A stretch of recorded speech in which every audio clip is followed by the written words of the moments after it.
Hey everyone, welcome back to the Cakeman Entertainment, and today I'm going to be reacting to Game of Thrones Season 3, Episode 10.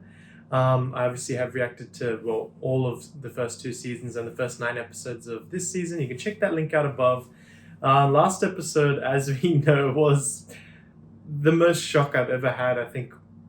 Honestly, watching anything, really. It was one of the most shock moments I've watched on a television show. Seeing so many of the main characters just die in a matter of seconds. It was insane. I was extremely shocked, and I made my brother go through it as well. We both reacted to it on the channel. There's videos on the channel, you can check those out. But it's hard to say enjoyable because it wasn't enjoyable at all. I was very angry after the episode, in fact. As I was editing the video and reflecting on it, I was quite annoyed at what I just saw. Not because they did it badly. They did it perfectly, and I actually was rewatching previous episodes too, and the build-up was definitely there. Rob, yeah, he sold himself, to be honest. He lost the war as soon as he married Talisa, and yeah, the steps were in motion always. The way they did it was very good, and to play like the Reigns of Castamere playing in the background, that subtlety that they had, it was done perfectly. I'm just annoyed that I didn't get to see them anymore, especially Rob and Talisa. The mom, yeah, whatever. I don't really care about it that much. Yeah, insane what happened that episode. And now we're on the finale, but I'm assuming this episode now we'll see the other stories, because last couple episodes it was focused on mostly like 2 or 3, but there's still another 2 or 3 stories which we haven't really seen much of, and I'm sure we'll get more of them in this episode. Yeah, I hope, well, wouldn't say hi. Anyone could die this episode too. It's a finale, but we'll just have to see. Okay, we're catching up right where we left off with this trader. I was wondering, where did the grey long-haired Stark go? Because he got out. I remember he went to the toilet or something. I'm sure he got out. Oh!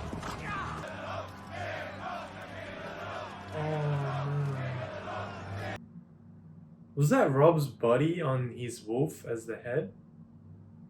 That's sick. The whole banner in flames, that image says a lot. Do I look like Joffrey to you? What was that look back? Hole and make his bed again. What the hell? She's actually thinking of some plans. Why do all the girls love Podge? It's crazy. His name's Podge, I think. No, Podrick, sorry. Podrick. Oh, because they got the news that Robb Stark's dead? I'm going to serve it to Sansa at my wedding feast. Oh my god, don't do that.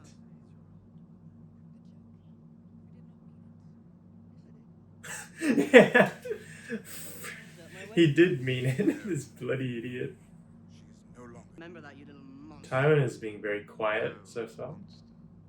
Must say, I am the king is no true. Oh, that's deep. I'll make sure you understand that when I've won your. Yeah. He killed Prince Rhaegar. He took the crown while you hid on a costly rock. Oh. He's taking shots at him now. Okay. This is not going to go down well for you, Joffrey. Just watch your tongue. Someone is going to kill Joffrey, and I feel like it's someone in this room. You're a fool if you believe he's the most powerful. I think everyone knows who is. Joffrey, do you think a crown gives you power? Oh. A dozen at dinner. So that's Well, he didn't kill a dozen, he killed like a shit ton. Didn't he kill like all their bannermen as well? Protect. Remember what happens when they march on the south. Oh. They will remember for a long time. So it's all going into motion now, so then You still have some work. Tyrion will be like Lord of Winterfell basically because he's wed to Sansa. Do you think you small words? I'm not as bright as you. Perhaps the fifth family the day that you were born. Oh, bruh. I don't know if Tyrion will see that as a good thing or a bad thing. That he actually kept him alive for the family. I like how that switched to Older Frey. He killed so many guests beyond his roof. how they call me because I didn't get. Oh. Forever young. Oh my god, these two. It's gonna be fun to see them die. Oh, so this is Roose Bolton's bastard. Okay. But what's he trying to get out of Theon here? I still don't get, like, what's the point of torturing him like this? Is it just to completely break him? Young Greyjoy. Wrong answer. I wonder what's gonna happen to Theon. Like, eventually I'm assuming he'll get out, or will he be just killed? If he does get out, like, what sort of dude is he gonna be after being tortured so much? Don't kill me! Oh, it's Sam! Sam, who are you? Just north of the wall. Isn't that where they just came from? Theon's favorite toy. Oh, it's his dick. Cried when I took it. Oh my god. Oh, you don't want to see that.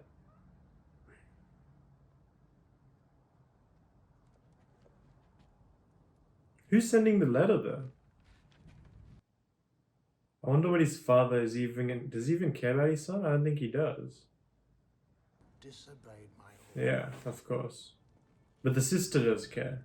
Pretty sure. And Theon basically gave up everything for him.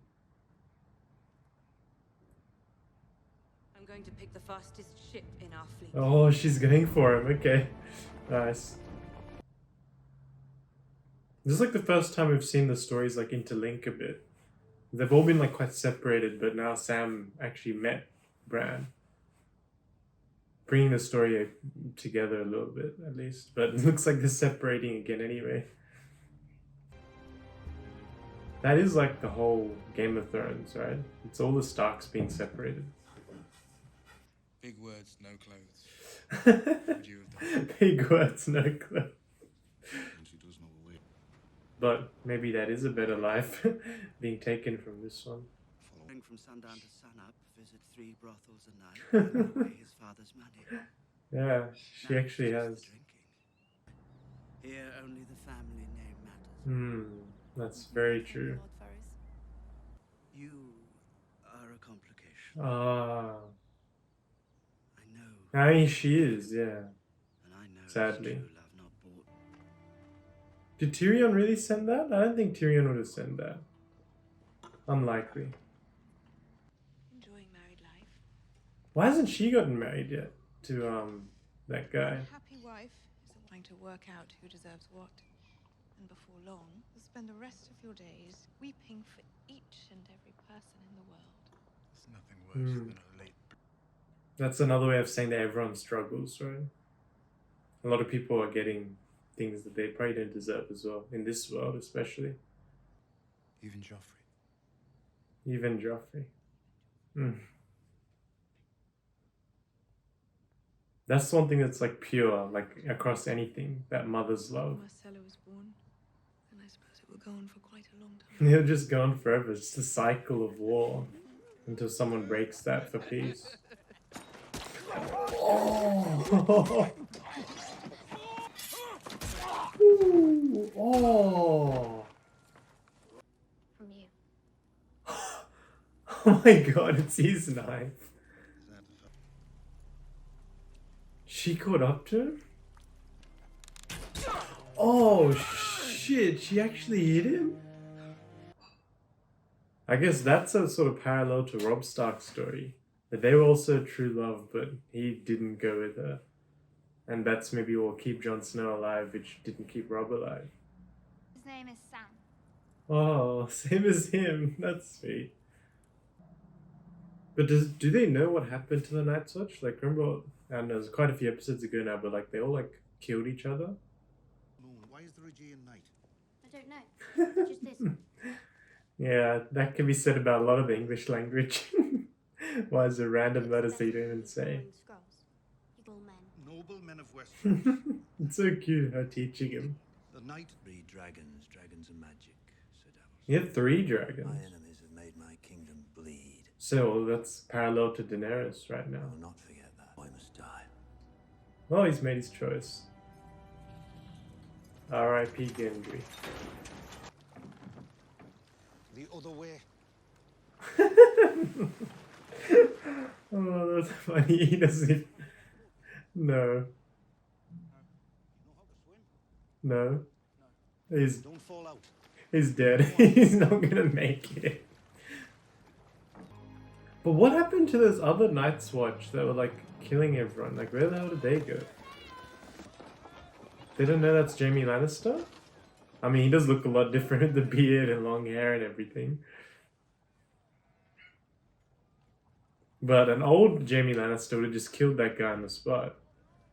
He's had a lot of character development since he's been gone.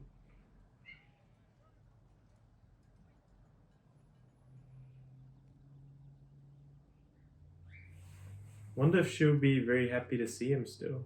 Well, she seems to have sort of forgotten about him a bit. A lot has changed since he was last here. You don't deny it. Oh, he hasn't seen the My message king. about the winter coming. Or the White Walkers. You need him. What? He has a part to play in the water. Oi, Lady Melisandre is actually on Davos' side? Okay. Now we have another army, and all the armies are forming. But I don't know, when am I going to see like the big battle? Probably next season. I don't. It's too late for this season. It means mother. Oh. Look at her, 3 dragons. Like Aegon, basically. That's something about her, like, followers and her army in general. It's all like they truly believe in her cause and are following her. It's not just for money or for power and stuff. That's a lot of people. Okay, so that was basically the season finale of Game of Thrones season 3. A good roundup episode. We got a completion of quite a few stories. Not completion per se, but like a sort of conclusion, if that makes sense. I guess if we go through the stories, we have King's Landing was happening. Tyrion is getting used to his relationship with Sansa. She actually is treating him well. She's trying to be like nice and stuff. But then she got told of the news that Robb was killed, and obviously she's not going to take that well. Tywin is very pleased that Robb is dead because he was quite a thorn in his side for a while. And the funny thing is, he didn't even beat him on the battlefield. He just outsmarted him, really. And that's why Tywin is so dangerous. It was a good bit of dialogue between Tywin and Tyrion when Tyrion is like, it's easy to say you sacrifice everything for the family when it's always in your own self-interest. And he's like, when have you ever sacrificed anything like that wasn't in your interest? And then he says, like, keeping you alive.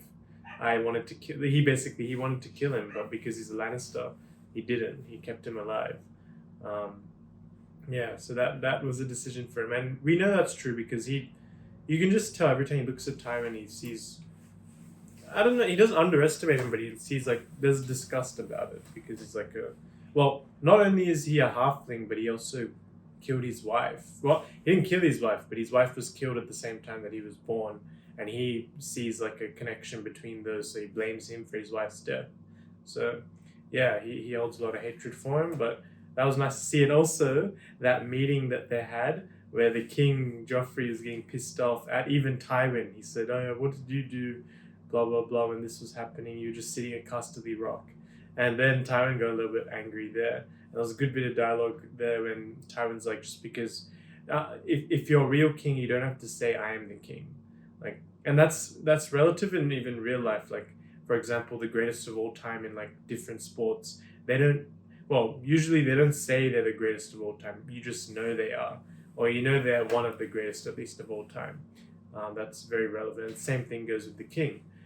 We know who the most powerful man in the realm is, and at the moment it's Tywin Lannister. That's very clear, just by the way he even walks, his attitude, his movements. You don't even have to hear him talk, and then you hear him talk, and you know he's in control. He is the leader of this whole King's Landing area, this whole Lannister area.